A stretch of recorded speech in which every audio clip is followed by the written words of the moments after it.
Hell yeah, I'm back, chat, after 4 months of self-loathing.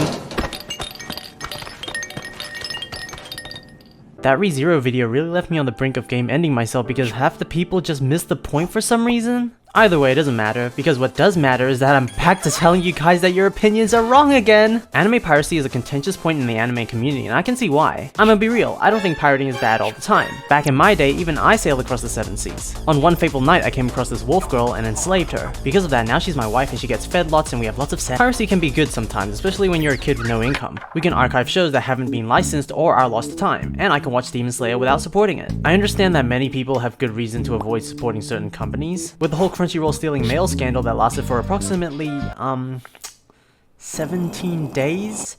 Yeah, I'd be wary of Crunchyroll too, but this whole pirating thing has been going since long before Crunchyroll was revealed to be homophobic? Wait, I thought weebs were hella homophobic. Why are we hating Crunchyroll now? Look, I don't really care if someone pirates. And especially when a show is unlikely to be available in your region, then there's no real harm in pirating those specific anime. But what I do care about is when someone pirates and acts better than the law-abiding citizen. Okay, so let's get to my first point here.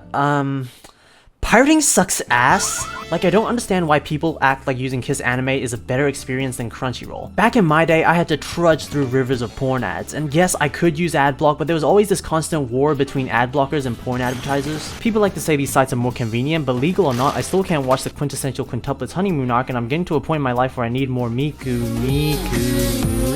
There have been cases of missing episodes, wrong files being uploaded, and whenever I watch something that doesn't have official subs, there's a solid chance there will be AI translated or littered with grammatical mistakes with poor formatting. Also, what's going on here? The worst Crunchyroll has done in my experience is ReZero Season 3 subtitles. That's the only show on Crunchyroll that I felt was almost unwatchable. I may be paying for a service that can miss at times, but it still has more quality control than Sin City over there. And even then, people will wave around the Gabe Newell quote about piracy being a service issue, and it low-key pisses me off how genuinely wise words have been twisted as an excuse to pirate.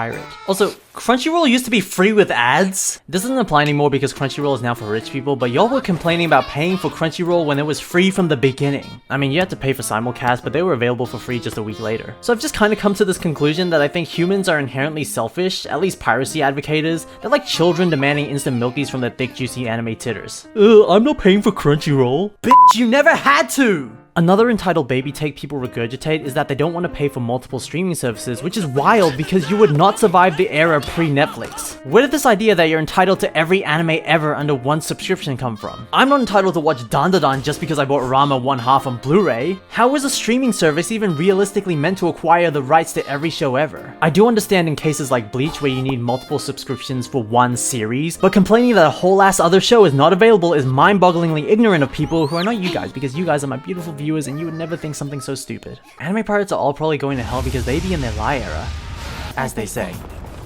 Never using Gen Z slang again. Recently, Chibi Reviews made a video and tweets about how Crunchyroll changed their terms and service after usernames and passwords were leaked. The new terms and service basically said that the customers are responsible for keeping their passwords secure. This was my reaction to the news. That's it? Here are some reactions from pirates.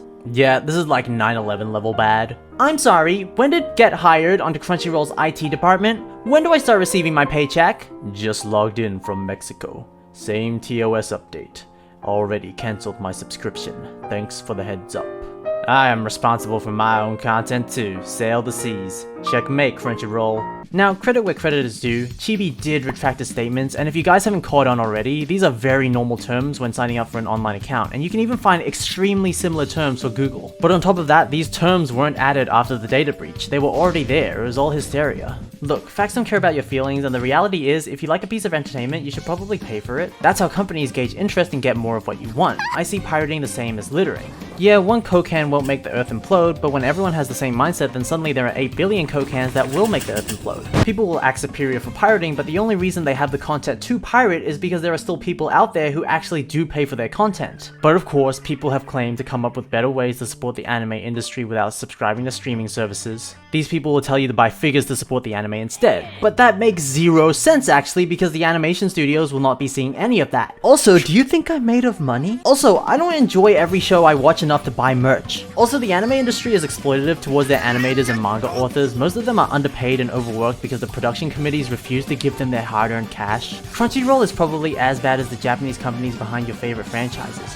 So why are we drawing the line at Crunchyroll? I'd like to reiterate again that I don't really care if you pirate unless you pirate one of my personal favorites, but don't act all cool about it. I understand with Crunchyroll specifically we have the abuse, discrimination, and low pay controversies, but the fact that people need to reach to find invalid reasons to hate anime localizers and distributors kinda shows what headspace these people are in. They're trying to justify their actions through a false morality. Stealing mail would be a passing fad that was mentioned once to justify their hate for Crunchyroll, while these people share the Maid-Dragon clip every year as if it's the worst thing Crunchyroll has done before lying about how Kiss Anime provides a better service. But what do you guys think? I'm sure my viewers are quite intellectual, so let me know if I'm right or wrong in the comments below. Intellectually, of course.